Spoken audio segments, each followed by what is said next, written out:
They gave me a job with rules no one could explain. Don't use the stairs.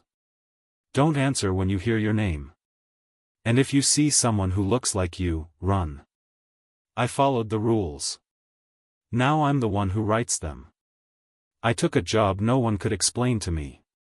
I followed instructions that contradicted each other. And I discovered that ignorance was not just dangerous here, it was intentional. The listing was vague in a way that felt deliberate. Facilities assistant needed. Night shift. Minimal supervision. Competitive pay. Must follow company rules at all times. No company name. No job description beyond that. An email address that looked auto-generated.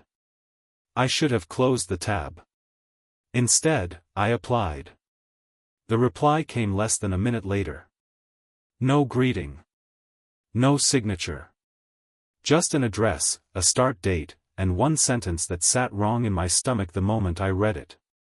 Do not ask questions on your first night. I told myself it was a joke. A test. A poorly written attempt at sounding mysterious. People do that now, especially companies that want to feel edgy. The building was already there when I arrived, hunched between two abandoned storefronts like it had been hiding in the gap for years. No sign. No lights in the upper floors. Just a security door that buzzed open before I touched it. Inside, the air smelled old, like dust that had learned to breathe.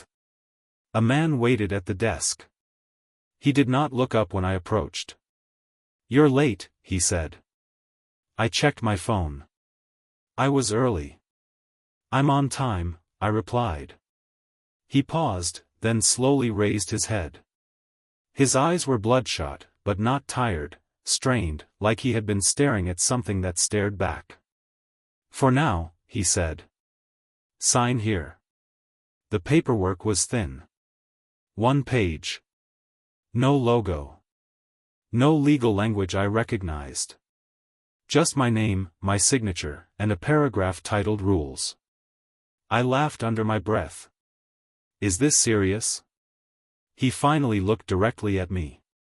"I don't joke about the rules." That should have been enough to send me running. Instead, I read. There were many rules. They were short. Simple. And impossible to fully understand. Do not use the stairs between midnight and 4 in the morning. If you hear your name spoken over the intercom, do not respond. If a door appears where one should not be, close your eyes and count slowly. If you see someone who looks like you, leave the area immediately. I remember asking one question despite the warning. What happens if I break one? The man slid a key across the desk. "You won't finish your shift." The way he said it made my skin crawl. Not threatening. Not smug. Just tired. Like someone explaining gravity. He gave me a flashlight, a radio, and a single piece of advice that was not written anywhere. "Whatever you do," he said quietly, "don't try to understand the rules. Just follow them." Then he left. Just walked through a door behind the desk and disappeared, leaving me alone in a building that suddenly felt far too large for one person. The radio crackled to life on my belt. A voice spoke, distorted and low. "Night shift has begun." The lights flickered. And somewhere deep inside the building, something moved, slowly, deliberately, like it had been waiting for me to arrive. I did not know it yet, but by the end of that night, I would understand why no one could explain the rules. And why the ones who tried never came back. I learned very quickly that silence was not safety. My job, according to the laminated card clipped to my belt, was routine inspection. That meant walking the same loop through the building every hour, checking doors that never seemed to open and hallways that subtly changed when I wasn't looking at them directly. The flashlight beam felt weak, like it was embarrassed to reveal what it touched. The first rule I broke was accidental. I used the stairs. It happened a few minutes after midnight. I was on the 3rd floor when the lights cut out completely, plunging the hallway into a darkness so thick my eyes ached trying to adjust. The elevator doors were open, but inside was nothing, no car, no cables, just a vertical black void that swallowed the light when I pointed the flashlight down. I remembered the rule too late. Do not use the stairs between midnight and 4 in the morning. I told myself I wasn't using them to go anywhere. I just needed to get away from the elevator. I stepped onto the stairwell landing. The door closed behind me with a soft click. The stairs stretched down farther than they should have. I counted the steps as I descended, because that felt like the kind of thing that mattered here. By the time I reached the bottom, I had counted far more than the building had floors. When I pushed through the exit door, I was not on the first floor. I was somewhere else. The hallway was narrower, the walls closer, breathing shallowly in and out like a living thing trying to stay calm. The carpet was damp. My shoes left prints that slowly filled in behind me, as if the floor resented being marked. That was when I heard it. The intercom crackled overhead. My name. Spoken perfectly, in my own voice. Rule remembered. If you hear your name spoken over the intercom, do not respond. I froze, every muscle screaming to answer, to acknowledge, to prove I was still myself. The voice repeated my name again, softer this time, like it was coaxing a frightened animal. I did not respond. The lights flickered on. The hallway was normal again. I stumbled back into the main corridor, heart pounding so hard I was sure something else could hear it. The radio on my belt hissed with static, then a whisper slipped through. "Good," it said. "You're learning." I tried calling for help then. I pressed the talk button and demanded answers. Who was on the other end? What this place was? Why the rules existed at all? The radio only laughed. It sounded wrong, layered, delayed, like multiple throats trying to imitate amusement. You don't get explanations, the voice said. You get chances. An hour later, I saw myself. I was turning a corner when the flashlight beam caught a figure at the far end of the hallway. Same uniform. Same posture. Same stupid way of holding the light slightly too high. He looked up. I looked at my own face staring back at me, eyes wide with the exact same fear. We both screamed. I remembered the rule just in time. If you see someone who looks like you, leave the area immediately. I ran. I did not look back. I did not listen to the footsteps that matched mine perfectly, always just a step behind, never gaining, never falling away. I burst through a random door and slammed it shut. Inside was a small office with a single desk and a corkboard covered in notes.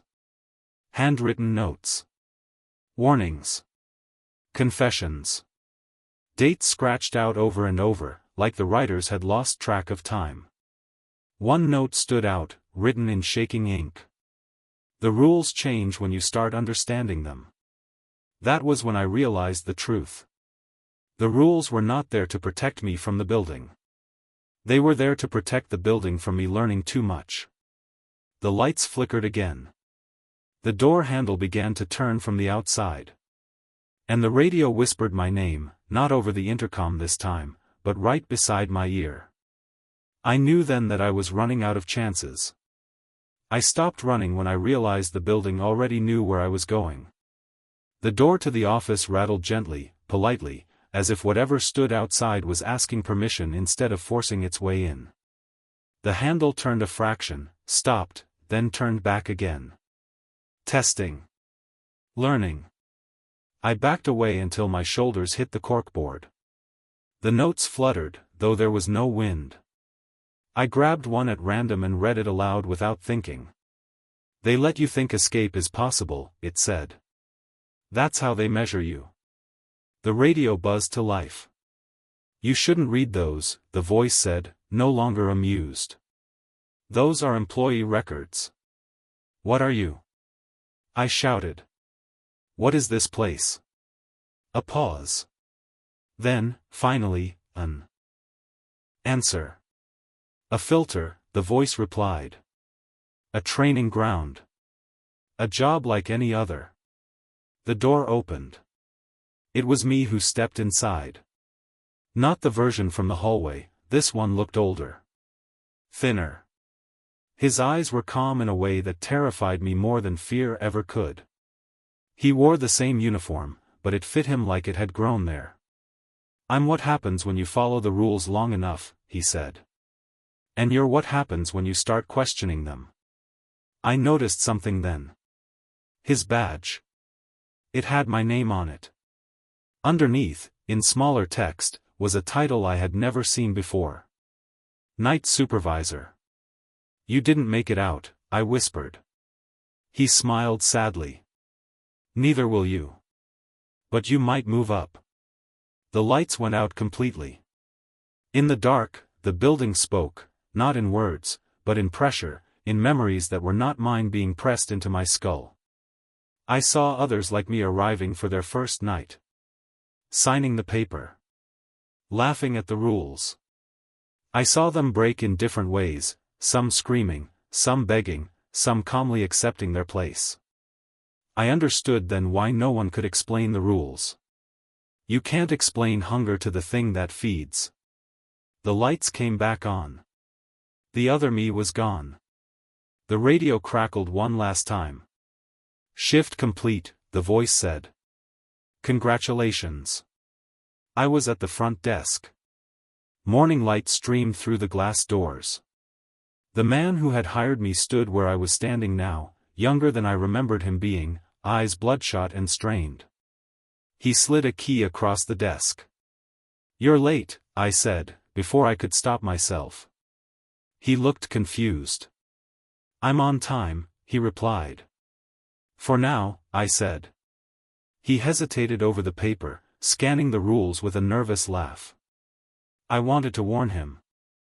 I wanted to tell him everything. Instead, I said the only thing the building would allow. "I don't joke about the rules." He signed. When he walked inside, the doors closed behind him with a soft, satisfied click. That was weeks ago. Or months. Time behaves differently. When the building trusts you. I'm writing this now because something has changed. A new rule appeared on the desk this morning, written in my own handwriting. If you ever think about leaving, remember, you already did. This is what came back. The sun is setting. The walls are starting to whisper my name. And my shift is about to begin.